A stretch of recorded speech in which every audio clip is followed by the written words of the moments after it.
Hi, Anti-Society. Welcome back to the Anti-Social Planet. Today we are checking out Mushi-shi episode 6, and this show continues to impress me. Like, every time I get into an episode, something new gets introduced into not just like the lore, but the way that they're telling stories that just really impresses me and gets me into this like strange like existential crisis. And like, I literally do need to go for a walk after I finish one of these episodes because I just feel and think so many things, and I'm like, I need to just quietly walk and let myself process what I've been through, but like in the best way, like in that it's just pulling me in, intriguing me, scratching that itch in my brain that just loves deconstructing stories and the way that we tell stories. So I'm always super excited to get to an episode. So let's see what we got this time.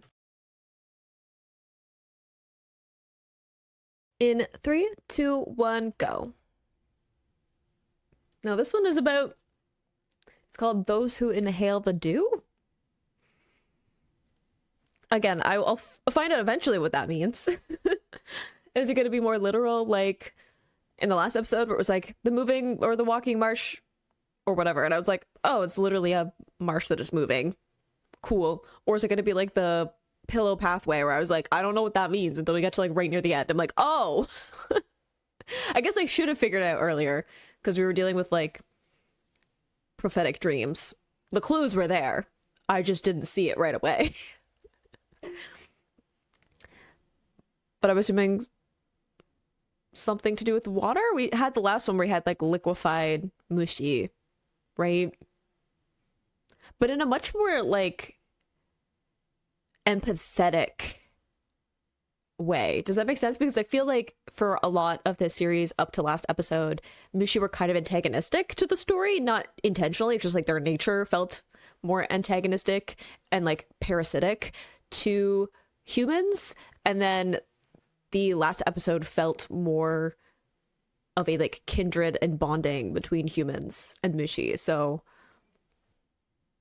I don't know. Ooh. So I smack my mic.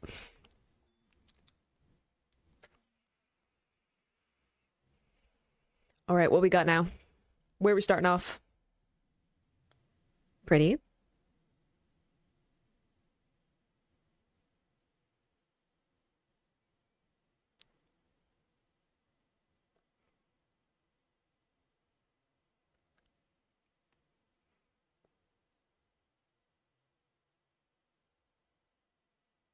Interesting. I mean, I guess we're dealing with dew, then flowers, plants, early morning. I love the way that the background fades to black, but the foreground is still there. Cool shot. The rocking of the boat.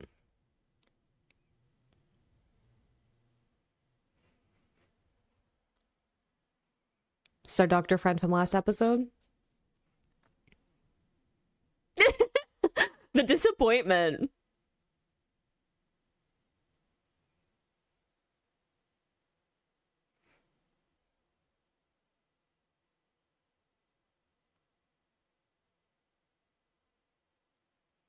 Island this time.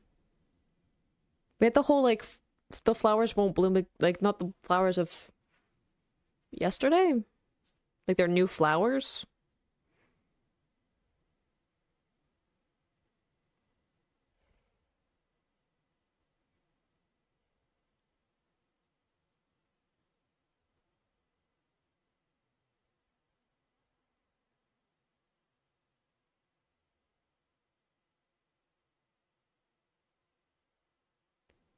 Whose flashback is this?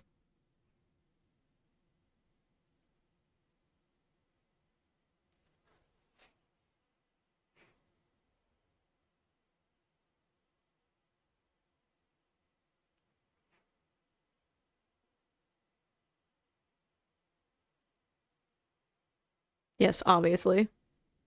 Ooh. Especially all the rocks and stuff.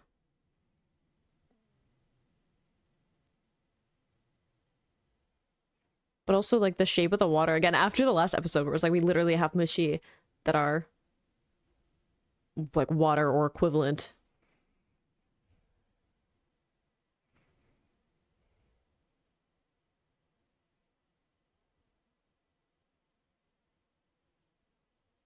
Seems ominous. How are we gonna leave?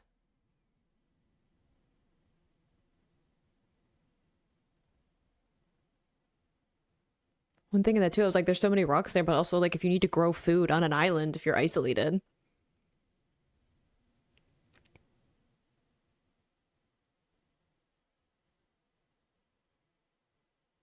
why do we need to hide from the people?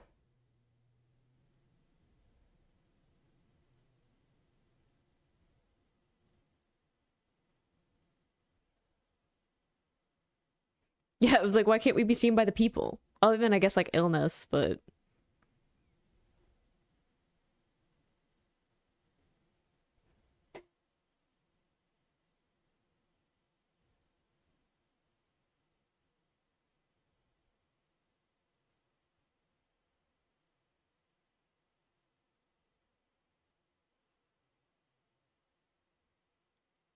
looks like the girl from the flashback. Is it a way of getting like offerings and food?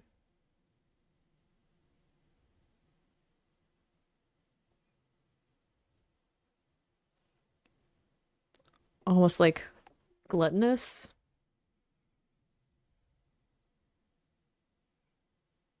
Ooh. Well, I can understand why people would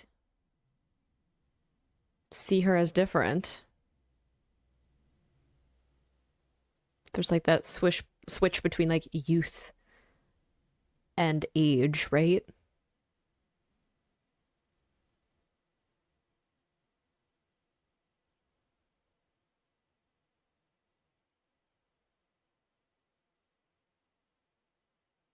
It's probably Mushi related.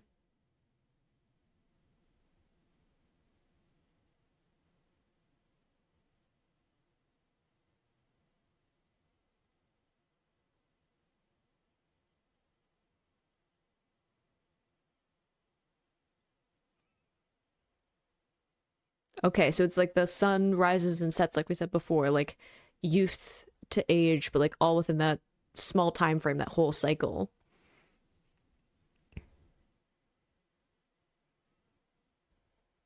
Okay, I can understand the bitterness.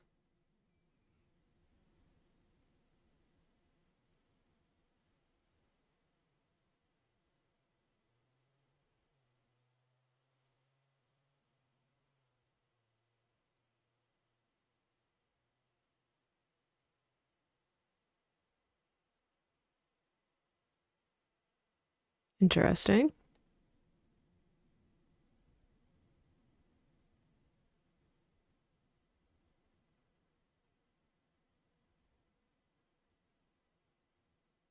Interesting too to have like kind of a barren island and then people are drawn to it because there's like something miraculous or uh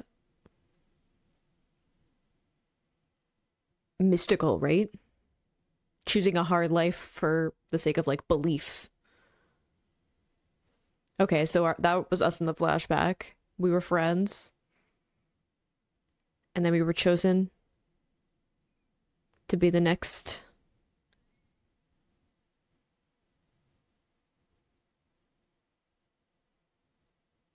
Ikigami.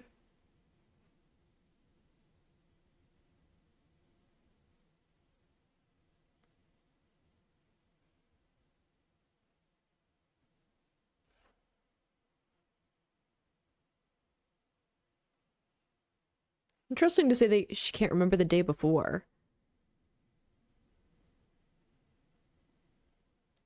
Everything resets.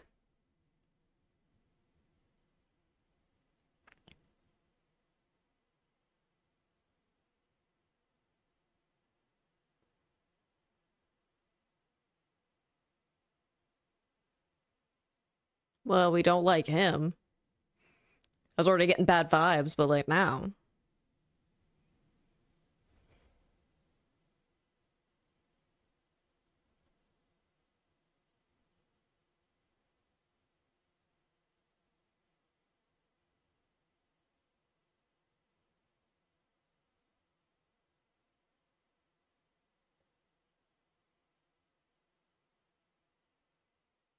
So you have to at least be curious. I'm curious what's happening. Kind of like completely reset in the evenings and then wake up in the morning and like not remember anything and be back to normal.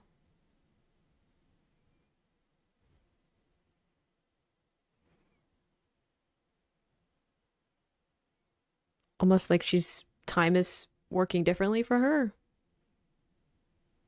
Like pulse is faster, temperature is higher.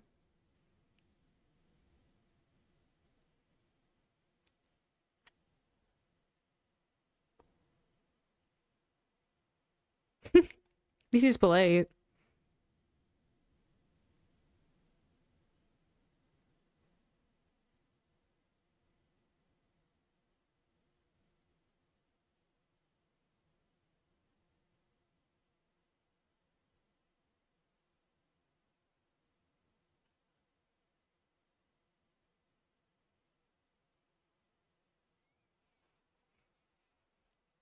And like probably she was infected on purpose, right? Like if the family has been doing this for generations.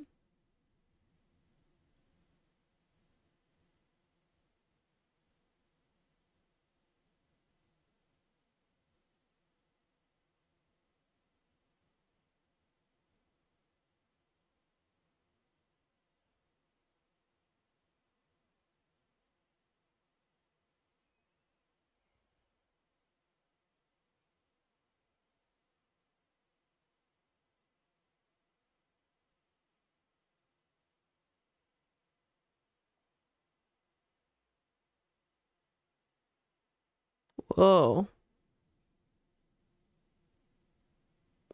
That's trippy. I realized it was like multiple people.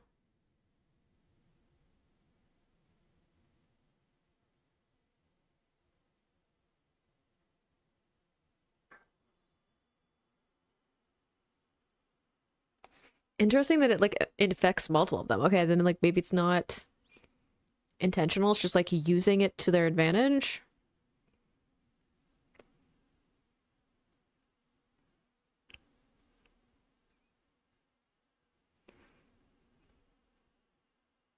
Does it feed on like oof, memories maybe?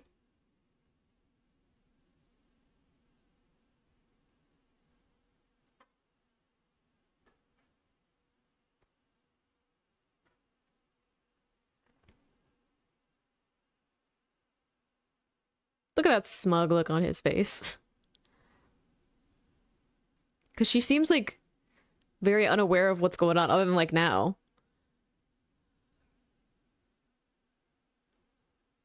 Oof, no, I don't like it. But that's like more in like the forehead. Again, like, is it a memory thing? Ooh,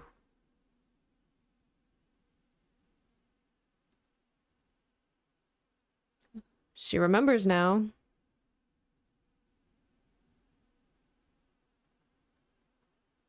Looks like she's still been through some stuff though.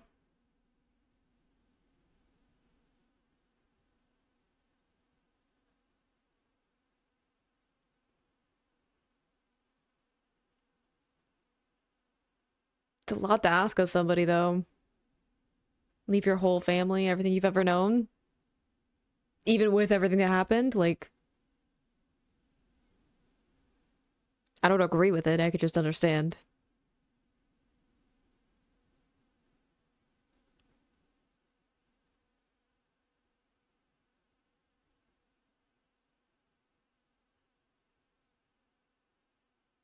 Interesting to say like misusing the mushi, right? Again, like this difference between like kind of unintentionally antagonistic to a bit more like empathetic. So we didn't intentionally infect her with the flowers, I'm assuming. Oh, the whole like smell thing. That's why it's in her nasal cavity. It's messed up. Hence the those who inhale the dew.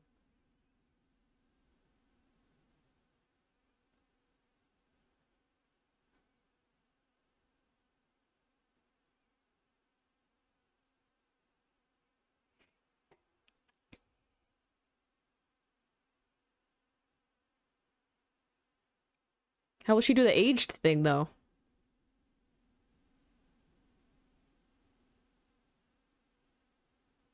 I feel like her father can tell something different.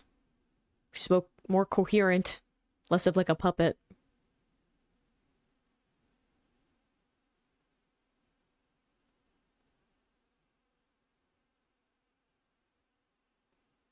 Fair enough.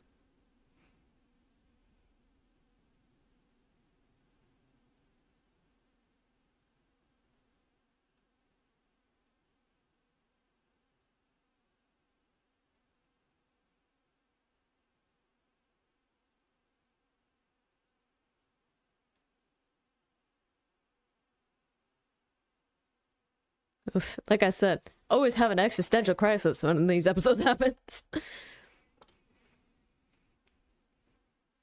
That makes sense.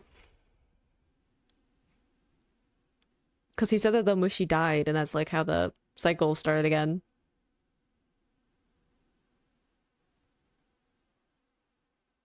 Same number of heartbeats. That's why her heartbeat was faster.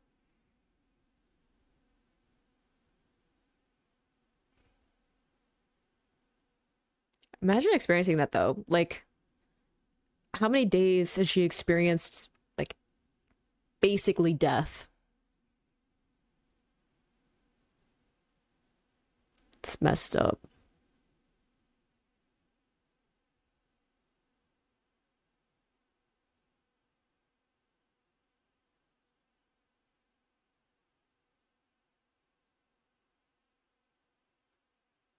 Gorgeous imagery with the flower though.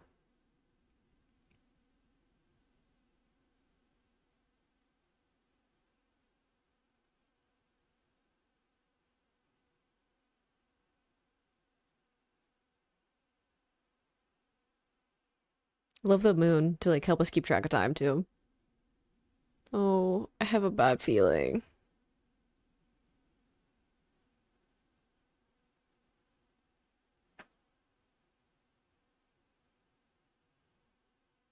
I have a bad feeling. Yeah.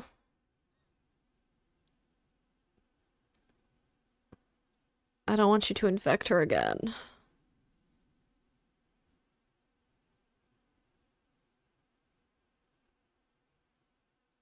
So her father sucks.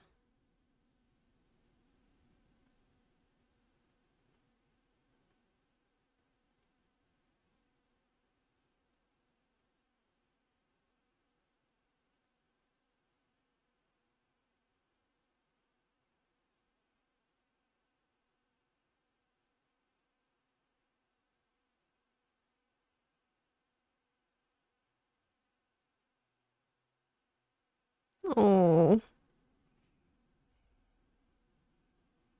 poor darling. This is not the time.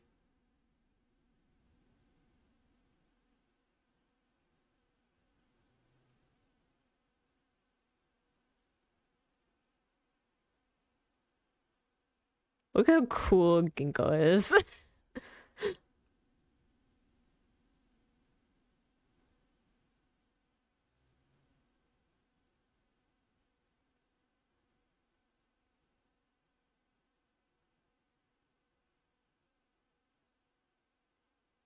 We love the sass. Yeah. I think the plan is run.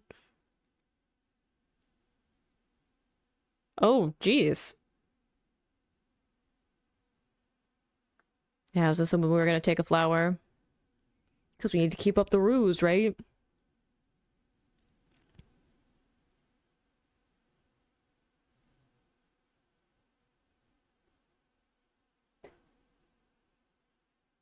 Yeah, you anchored a whole village of people who, like, believed deeply in your con. I was worried about this. I was like, deeper into the cave seems like a bad idea, especially when there's, like, the tide.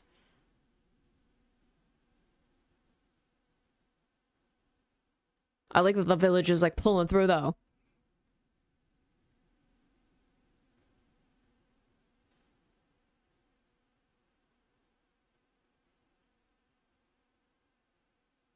Oh, yeah.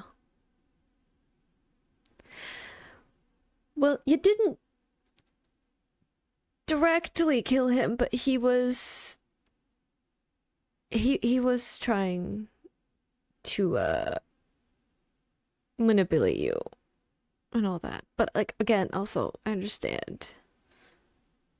Yeah, and like wanting to escape it, but also, girl.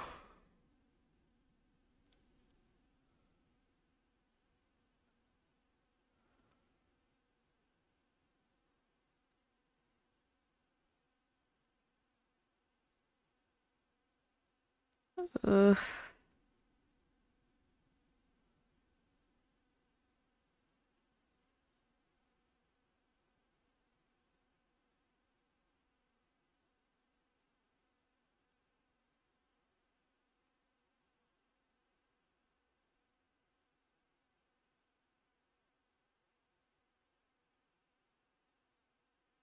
The change in the eyes is like unnerving.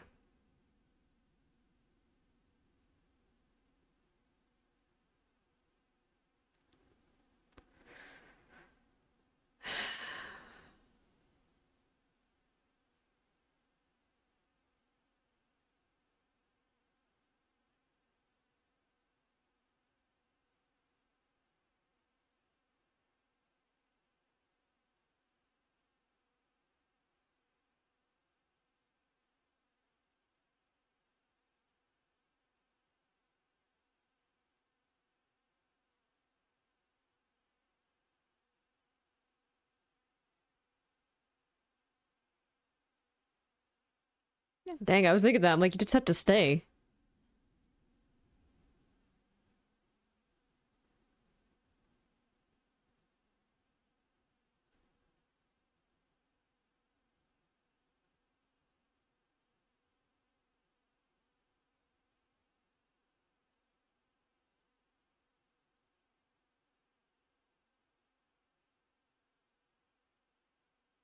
Yeah.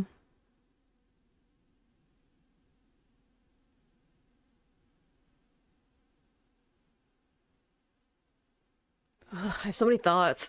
Just like sitting here, like trying to process.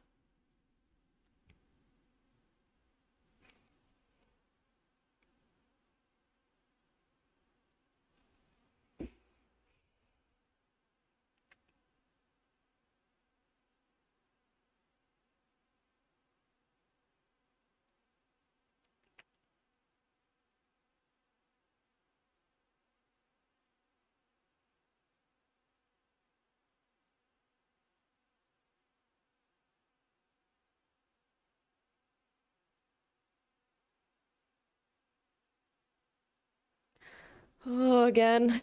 Existential dread. Okay, thoughts. Again, an interesting shift in the Mushi, right? Both calling it something like a parasite that has infected them, but also feeling like this protectiveness, right? Ginkgo was like, hey, if you misuse Mushi, there's going to be consequences for that. And like, you shouldn't do it. There was an anger there, not, I think, just from infecting people, but him also being like protective of what Mushi are. Because like I was saying, even though for a lot of this series, at least the first 3 or 4 episodes, it felt more like Mushi were like antagonistic towards humans, it wasn't in an intentional way. It's just like their nature is such that they're like parasitic for humans, right? And that's not because they are intentionally trying to hurt humans. It's just like them being in line with their nature. So it's really interesting to see Ginkgo's protectiveness of that. But I also find it really interesting to have this episode right after the last one, because the last one, there was a lot of this feeling of the ending of life and the end of a cycle and like wanting to live, and then having this like very old Mushi wanting to decide the end of its life and its last journey,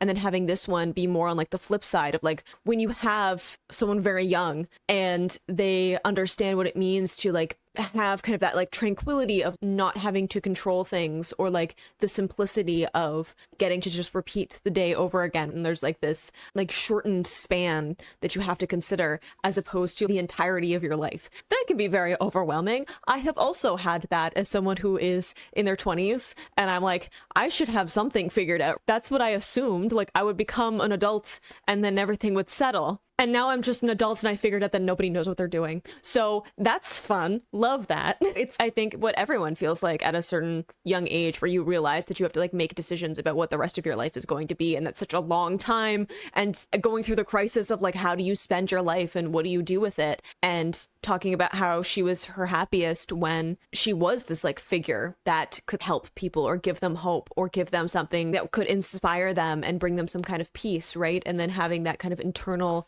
peace for herself of what the day was, and like not having to contemplate how she feels. Like she was like, everything was going too fast for me to deconstruct it or think about it or have like doubts or fears or whatever, and having this contentment and finding that like tranquility within her, as opposed to all of the chaos that comes along with being a person, and the contrast of the rest of the people who were also infected. Some of them were like going back because that was an easier thing or a harder thing to give up. I think if any of us have found moments of like tranquility and peace, it would be really hard to move on from that. I don't know if I would consider any of those specific moments for me, but there are definitely moments in my life that I miss, right? There's definitely things that I look back on and get very like nostalgic or wistful for things that I can't experience anymore that did bring me a lot of happiness. And knowing that's never going to happen again has its own kind of like sadness and grief, and the whole like consideration of, would I go back, right? If I had the opportunity, would I go back to those moments where